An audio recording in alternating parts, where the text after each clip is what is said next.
പ്രിയപ്പെട്ടവരെ, നമസ്കാരം. നമ്മൾ നമ്മുടെ ജീവിതത്തിൽ ഒരുപാട് കാര്യങ്ങൾക്ക് വേണ്ടി പരിശ്രമിക്കുന്നവരാണല്ലേ. നമ്മുടെ ജീവിതത്തിലെ വിജയങ്ങൾക്ക് വേണ്ടി നമ്മുടെ പരീക്ഷകൾ, എക്സാമുകൾ അറ്റൻഡ് ചെയ്ത് അവിടെ ഉന്നത വിജയം നേടുന്നതിന് വേണ്ടി, അതുപോലെ തന്നെ നമ്മുടെ ഓരോ കാര്യങ്ങളും നമ്മൾ വിജയിപ്പിച്ചെടുക്കുന്നതിന് വേണ്ടി കഠിനാധ്വാനം ചെയ്യുന്നവരാണ് നമ്മൾ പലരും. പക്ഷേ ചില സമയങ്ങളിലൊക്കെ നമ്മൾ അതിൽ തോറ്റുപോകാറുണ്ട്, പരാജയപ്പെട്ടു പോകാറുണ്ട് അല്ലേ.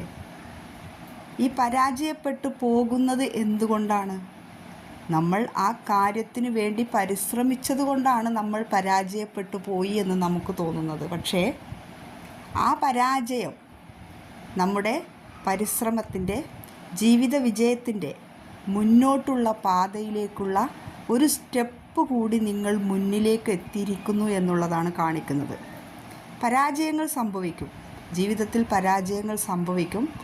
ആ പരാജയങ്ങളിൽ നിന്ന് പാഠങ്ങൾ ഉൾക്കൊണ്ട് വീണ്ടും മുന്നോട്ട് കുതിക്കുന്നവനാണ് ജീവിതത്തിൽ വിജയിച്ചിട്ടുള്ളത്.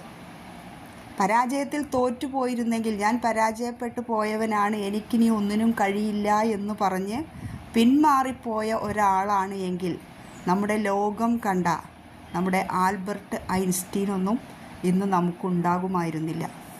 പ്രിയപ്പെട്ടവരെ, പരിശ്രമിക്കുമ്പോൾ പരാജയങ്ങൾ ഉണ്ടാകും. അതിൽ നിന്നും നിങ്ങൾ മുന്നോട്ടുള്ള കുതിപ്പിലേക്കുള്ള പാഠങ്ങൾ നിങ്ങൾ കണ്ടെത്തണം. വീണിടത്ത് തന്നെ കിടക്കാതെ അവിടെ നിന്നും പൂർവാധികം ശക്തിയോടുകൂടി എഴുന്നേറ്റ് നിങ്ങളുടെ മുന്നിലുള്ള പാത വെട്ടിത്തെളിച്ചുകൊണ്ട് എല്ലാവർക്കും ജീവിതത്തിൽ വിജയിക്കാൻ കഴിയട്ടെ എന്ന് ആശംസിക്കുന്നു. നന്ദി.